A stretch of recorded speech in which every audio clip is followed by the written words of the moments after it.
মেয়ে ছিল। সে খুব দুষ্টু ছিল, একদম ওবিডিয়েন্ট ছিল না, মাকে কষ্ট দিত, বাবাকে কষ্ট দিত, ডিসওবিডিয়েন্ট ছিল। একদিন মা বাবা উঠে আসে ওর কাছে, ওর মা বলে ওকে, বলে পায়ে তুমি আমাকে একটা হেল্প করবে? তুমি দোকানে যেতে পারো? ওর ডাইরেক্ট না করে দেয়, না আমি যাবোই না বলে মুখ ফিরিয়ে চলে যায়। ফির আরেকদিন ওর মা বাবা আসে সকালবেলায়, পায়েল পায়েল, তখন পায়েল বলে জানো মা আমার খুব ইচ্ছা আছে একটা বাইক, আমার যখন দেখি ছেলেদের বাইক চালাতে আমার খুব কুল লাগে, আমিও বাইক চালাতে চাই, আমাকেও একটা বাইক কিনে দাও মা। তখন ওর মা বলে না বাবু এটা তোমার বয়স হয়নি বাইক চালানো, কিন্তু তুমি জানো যদি তুমি যিশুর কাছে প্রার্থনা করো তাহলে একদিন যখন বড় হবে তাহলে যিশু তোমাকে দিতে পারে, ঠিক আছে প্রার্থনা। পায়েল লোভী মেয়ে ওর কি করে, ঈশ্বরকে তো খুব ডিসওবে করে, কিন্তু এই প্রার্থনাটা ওর খুব মজা এসেছে। ও বলেছে এবার রোজ রাত্রি আমি যিশুর কাছে প্রার্থনা করবো বাইকের জন্য। এবার একদিন যায় প্রার্থনা করে, যিশু প্লিজ আমাকে বাইক দাও, প্লিজ আমাকে বাইক দাও। দুদিন যায়, প্লিজ যিশু আমাকে বাইক দাও, প্লিজ যিশু আমাকে বাইক দাও। 3 দিন যায়, প্লিজ যিশু আমাকে বাইক দাও, রোজ রাত্রিরে বলে শোয়। একদিন ওর কাকু আসে বাইক নিয়ে বন্ধুর সাথে, তখন পায়েল বলে ওয়াও আমার ড্রিম সত্যি হয়েছে, আমার কাকু আমার জন্য বাইক এনেছে।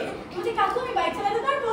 তখন কাকু বলে না এটা তোমার বয়স হয়নি বাইক চালানোর জন্য, কিন্তু যখন তুমি বড় হবে তখন আমি তোমাকে একটা বাইক গিফট করবো। পায়েল খুব দুঃখ পেয়ে যায়, না আমি বাইক চালাতে চাই বলে। তখন কাকু বলে পায়েল একটা জিনিস করতে পারো তুমি? তখন বলে ঠিক আছে। পায়েল বলে কি?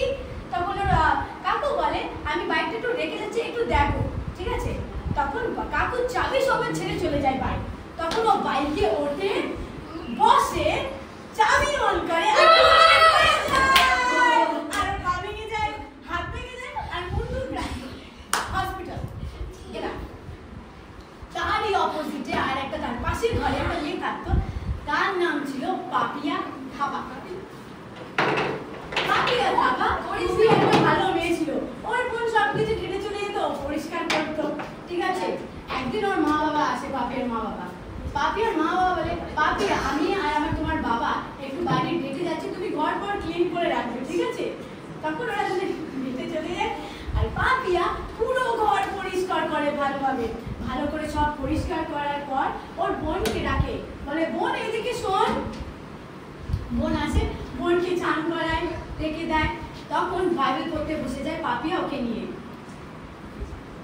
ওরা দুজন মিলে, পাপিয়া খুব ভালো মেয়ে ছিল, ও নিজের বোনকে নিয়ে রোজ দিন বসতো, বাইবেল পড়তো এবং যিশুর কাছে রোজ দিন করে বসে হাঁটু গেড়ে প্রার্থনা করতো।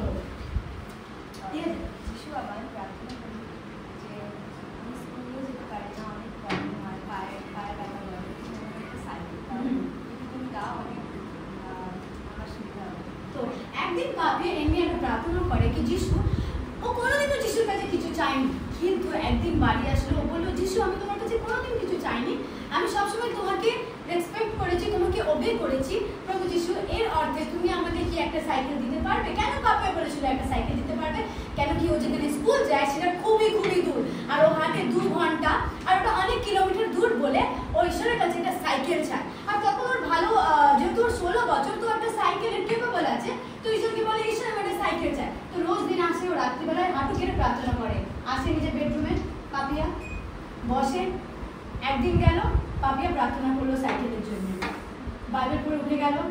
ফের দ্বিতীয় দিন আসলো পাপিয়া, ফের প্রার্থনা করলো যিশুর কাছে বাইবেলের জন্য, মানে সাইকেলের জন্য। দেন তৃতীয় দিন ফের যিশুর কাছে প্রার্থনা করলো সাইকেলের।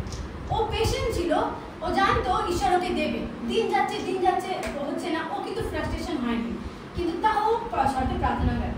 একদিন ওর মা এবং বাবা বলে পাপিয়া আসো বাইরে, আমি কিছু এনেছি তোমার জন্য। পাপিয়া দৌড়ে ছুটে আসে, দেখে কি সাইকেল, ও দেখে খুবই খুশি হয়ে যায়। তখনই শর্তে ও মাকে হাত করে হাঁটু গেড়ে ঈশ্বরকে ধন্যবাদ দেয়, বলে ঈশ্বর ধন্যবাদ এই সাইকেলের জন্য। তখন ওর পাপিয়ার মা এবং বাবা বলে কি আমি দেখছি তুমি খুব ওবিডিয়েন্ট মেয়ে, তুমি বাইবেল পড়ো, সবকিছু করো, আমি ভাবলাম তুমি এত দূরে যাও, তাই জন্য সাইকেল তোমাকে কিনে দিই। তখন বলে জানো মা কি হয়েছে? ও বলে আমি এটার জন্য 4 দিন 1 মাস প্রার্থনা করছি, আর দেখো যিশু আমার